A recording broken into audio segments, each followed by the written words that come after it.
Hello, I'm Simon Whistler. You're watching the Today I Found Out YouTube channel. And in the video today, we're doing a viewer suggestion. This one comes from Illinois Ben, and Ben would like to know where the phrase sleep tight and don't let the bedbugs bite comes from. So let's get into it. Alright, so we'll start with the bug of it all, the bedbug, or its scientific name, Cimex lectularius. It's generally accepted that the bedbugs started to feast on humans around 10,000 years ago. Before this, they are thought to have fed off other warm-blooded animals who liked living in dark, cool places like caves. But then, around 8000 BC, the bedbugs found their next meal. Humans are mostly hairless and make an easy target for a bedbug. Further, according to a theory proposed at New Mexico State University's College of Agricultural Sciences, the jump likely happens because many humans around this time were sleeping on sheets made of dried grass, and they were covered in animal skins, an easy hiding spot for the bugs and one which virtually guaranteed a regular food source.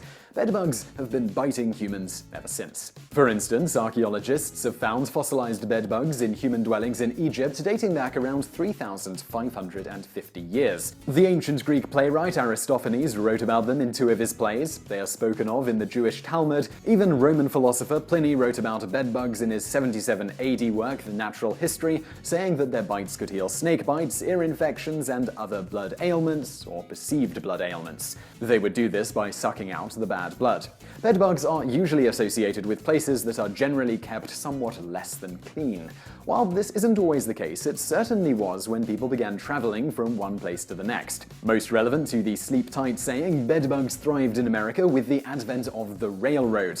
The motels and inns near the railroads would be visited by countless travelers, some cleaner than others. As Robert Snetzinger, a professor emeritus of entomology at Penn State University, puts it, these inns were distribution centers for the spread of bedbugs to homes. This brings us to the saying itself. There are a couple of different popular speculative theories out there concerning this, and one much more reasonable one. For starters, one rather interesting theory relates to how some beds were made during the 18th and early 19th centuries. The theory goes that in some cases, beds tended to be supported by ropes tied in a weave, a predecessor to the box spring. In order for it to support the mattresses, the ropes needed to be pulled tight. If they were loose, the mattress would sag, leaving the bed occupant with an uncomfortable night's sleep. In fact, one reference even refers to how if a guest had overstayed their welcome, the hosts would loosen the ropes under the mattress as a passive-aggressive way of suggesting that the guest leaves. Another theory is that since people sometimes slept in long john pajamas back then, it was always advised to make sure your nightgown was tied and buttoned tight to make sure the bedbugs didn't get in.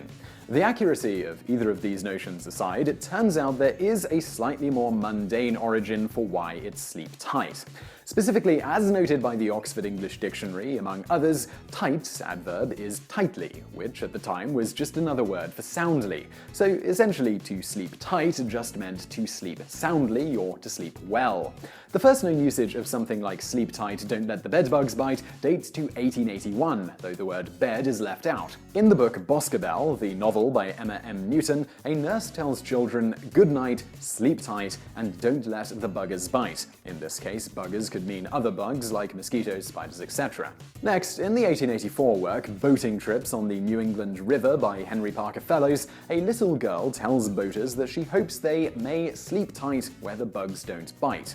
This also seems to be a reference to mosquitoes since they are on a river. Finally, in 1897 we find the exact phrase in a usage book called What They Say in New England, a book of signs, sayings, and superstitions. It explains what a boy in New England would say to his companion as they part for the evening. Good night, sleep tight, don't let the bedbugs bite. And now for a bonus fact. Bedbugs reproduce by the male literally stabbing the female in the abdomen with its hypodermic genitalia rather than using the female's reproductive tract. Once he's stabbed the female, he then releases his sperm inside her body cavity. The sperm then travel via her blood to sperm storage structures in her body. The males are also perfectly happy to do the same to other males, with their sexual attraction to one another primarily based on the size of the bedbug. So if you're a well-fed bedbug, male or female, expect to have males trying to stab you with their genitalia. However, there is a pheromone male bedbugs can emit to ward off potential stabbers.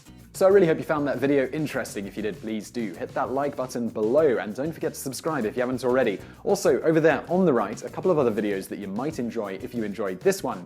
And thank you for watching.